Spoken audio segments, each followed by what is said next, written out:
Hello, my name is Eniola Adesha, and I watch Face Blindness, What's It Like to Live Without Facial Recognition by Speaking of Psychology.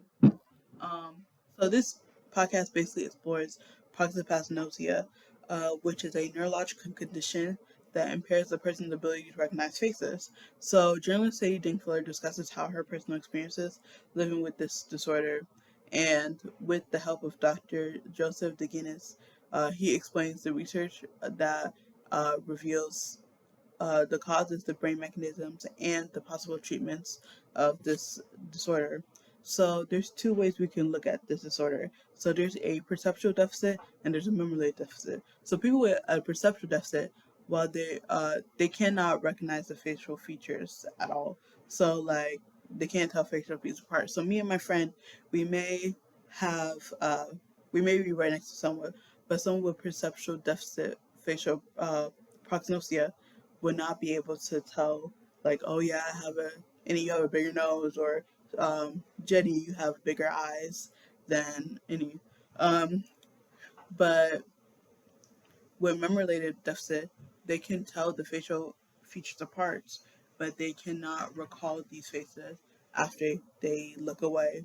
And so this shows a typical function of the fusiform facial area, or FFA. And this is the part of the brain that specializes in facial recognition. Um, and how does this relate to uh, Psych 1101? So this basically shows implicit versus explicit memory. So people like me and you, I assume, would use implicit memory to be able to detect our friends and our family. So you just look at somebody and be like, oh yeah, well that's my friend Alicia, or that's my friend Amaya. Um, but someone with prosopagnosia, they can't use the facial features to implicitly recognize that person's face. They'll have to use like context clues to be able to recognize this person's face. So maybe like, oh well, my friend, she plays with her ring a lot, or she has this type of ring. So I'm talking with Felicia, or like, oh, this person, they were talking about talking to me about like their vacation in Cancun. So my friend Samantha, she went to the vacation in Cancun last year. So yeah, that's probably talking to Samantha right now.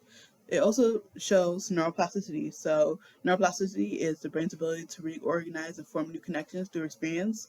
And so um, training, like how Dr. DeGantis talked about, basically can improve the facial recognition. So this basically shows like how the brain is ever changing, and through experiences you can improve prosopagnosia and facial recognition. And it also shows the physiology of the brain, because in the FFA, that's the region of the brain that recognizes faces. So we talked about the physiology of the brain and what they do in class. And it also talks about development and social psychology.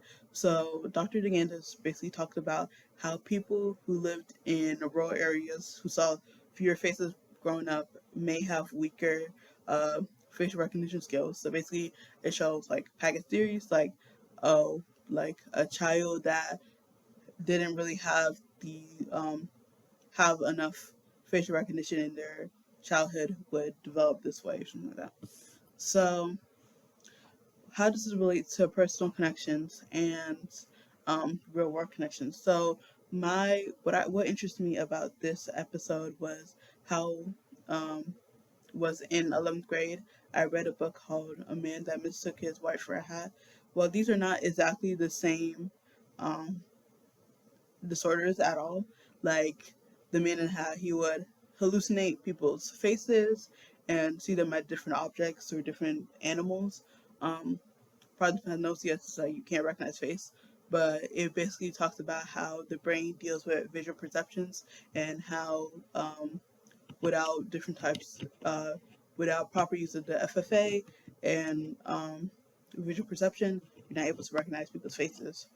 Um, and it also relates to the COVID-19 pandemic, because in the episode they were talking about how wearing masks may cause people to be harder, may cause people to have less recognition of faces, and children who are growing up in COVID-19 era may have had